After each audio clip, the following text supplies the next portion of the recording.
Hallelujah, praise the lord બધાને. અને પ્રભુનો ફરીને એકવાર આપણે બધા આભાર માનીએ કે પ્રભુએ આટલા બધા દિવસોથી આપણા દરેક લોકોને એકબીજા સાથે જોડીને રાખ્યા છે, એકબીજા સાથે પ્રાર્થનાની સંગતમાં બાંધીને રાખ્યા છે. માટે પ્રભુનો આભાર માનીએ કે પ્રભુએ આપણને આ સુંદર દિવસ દેખાડ્યો છે અને ફરીને એકવાર તેમનો મહિમા કરવાને માટે પ્રભુએ આપણને ભેગા કર્યા છે. અને આજનું જે વચન પ્રભુનું આપણી પાસે આવ્યું છે તે છે દરેક બંધનોમાંથી મુક્તિનું વચન છે. દરેકે દરેક બંધનો, આપણા જીવનમાં ઘણા બધા બંધનો હોય છે. ક્યાંક વ્યસનનું હોય છે, તો ક્યાંક નોકરીનું બંધન હોય છે, અમુક સંબંધોમાં સારું બનતું નથી, સંબંધોનું બંધન હોય છે. ઘણું બધું બંધન હોય છે આપણા જીવનમાં જે શૈતાન દ્વારા કાર્ય કરવામાં આવે છે. અને આજે પ્રભુનું વચન શું કહે છે તે આપણે સાંભળીએ અને શૈતાનની સામા થઈએ પ્રાર્થના દ્વારા અને પ્રભુને કહીએ કે પ્રભુ અમારા વતીનું તમે લડો શૈતાન આગળ. આવો બાઇબલ વાંચીએ. યશાયા પ્રબોધકનું પુસ્તક, તેનો 54મો અધ્યાય અને તેની 17મી કલમ. તારી વિરુદ્ધ વાપરવા સારું ઘડેલું કોઈ પણ હથિયાર સાર્થક થશે નહીં. ન્યાય સભામાં જે કોઈ જીભ તારી વિરુદ્ધ બોલશે તેને તું દોષી ઠેરાવીશ. એ યહોવાના સેવકોનો વારસો છે, તેમનું ન્યાયપણું મારાથી છે, એમ યહોવા કહે છે. હા, તેમનો વારસો મારાથી છે, તેમનું ન્યાયપણું મારાથી છે, એમ યહોવા કહે છે. પ્રભુ ઈસુ ખ્રિસ્ત, આપણા પ્રભુએ આપણને કહે છે કે આપણો વારસો એમનાથી છે, આપણું ન્યાયપણું પ્રભુથી છે.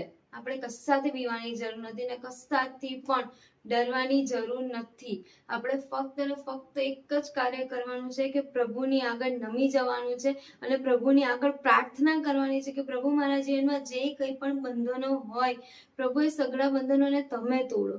પ્રભુની આગળ નમી જઈને પ્રભુ કહે, પ્રભુ મારા જીવનને તમે તમારા હાથમાં લઈ લો કે કોઈ પણ જાતની શૈતાનિક તાકાત, શૈતાનિક બાબતો, શૈતાનિક વિચારો એ મારી આજુબાજુ પણ ના ફરે. એવી રીતે આપણે પોતાની જાતને પ્રભુના રક્તની અંદર સીલ કરી નાખવાની છે.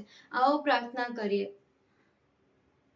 પવિત્ર પવિત્ર પવિત્ર અતિ પવિત્ર મારા જીવતા અને જાગતા સૈન્યોના દેવ પ્રભુ બાપ, બાપ કહીને હાથ મારું છું. મારા બાપ, હા ઈશ્વર પિતા, તમારો આભાર માનતા સુધી કરીએ છીએ પ્રભુ કે આજની સુંદર સવારમાં મારા બાપ તમામ સગળાને સાચવ્યા, સંભાળ્યા, તમારે નામ લેતા જીવતા ઉઠાડે માટે આભાર માનું છું. મારા બાપ, હા ઈશ્વર પિતા, તમારો આભાર માનું છું પ્રભુ કે તમે અમારી સંગતને તૂટવા દીધી નથી. પ્રભુ, રોજ તમે તમારું અલગ અલગ વચન દ્વારા તમે અમારી સાથે વાત કરી રહ્યા છો. પ્રભુ, તમારી સાથે અમે પ્રાર્થનાની સંગતમાં જોડાઈ રહ્યા છે માટે તમારો આભાર માનું છું. મારા બાપ ને બાપ, આજે જ્યારે અમે લોકો નમ્યા છે ત્યારે પ્રભુ માંગી લઉં છું પ્રભુ, કોઈના બી જીવનમાં પ્રભુ જે કોઈ બી બંધન હોય પ્રભુ ઈસુના નામમાં તે સગળું બંધન તમે દૂર કરો. પ્રભુ, જે કોઈ શૈતાનિક બંધન હોય પ્રભુ એ સગળા બંધનોમાંથી પ્રભુ ઈસુ ખ્રિસ્તના રક્તમાં એ બંધનને દૂર કરો. પ્રભુ, ને દરેક માણસોને પ્રભુ જે વિડીયો જોવે છે પ્રભુ એ દરેક કોઈ વ્યક્તિના પ્રાર્થનામાં જોડાનાર કોઈ વ્યક્તિને પ્રભુ તમારા પવિત્ર રક્તમાં હું સીલ કરી નાખું છું. મારા બાપ,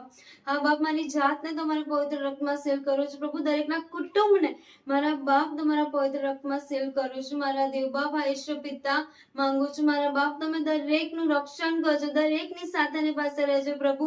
અને મારા બાપ, દરેકના બંધનોને પ્રભુ ઈસુ ખ્રિસ્તના નામમાં આજે તોડી નાખીએ છે. પ્રભુ, તમારું વચન કે છે યશાયા 54 અને 17 તે મુજબ પ્રભુ દરેક બંધન અને પ્રભુ ઈસુના નામમાં તોડી નાખે છે. કેમ કે પ્રભુ ઈસુ ખ્રિસ્તનું નામ, પ્રભુ ઈસુ ખ્રિસ્તનું રક્ત એ સર્વ સામર્થ્ય છે પ્રભુ, જેનાથી દરેક કાર્ય શક્ય બની જાય છે. મારા બાપ, હા ઈશ્વર પિતા, પ્રભુ ઈસુ ખ્રિસ્તનું નામ છે જેનાથી શૈતાન થર કાપે છે. મારા બાપ, ને શૈતાનની દરેક યુક્તિઓને બાપ દરેકના કુટુંબોમાંથી, દરેકના જીવનોમાંથી પ્રભુ ઈસુના નામમાં ધમકાઈ અગ્નિ અને ગંધકની ખીણમાં નાખું છું. મારા બાપ, ત્યારે તમે દયા અને કૃપા કરજો.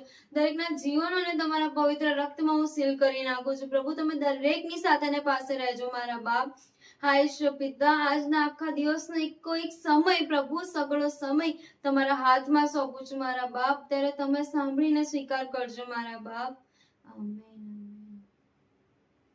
God bless you.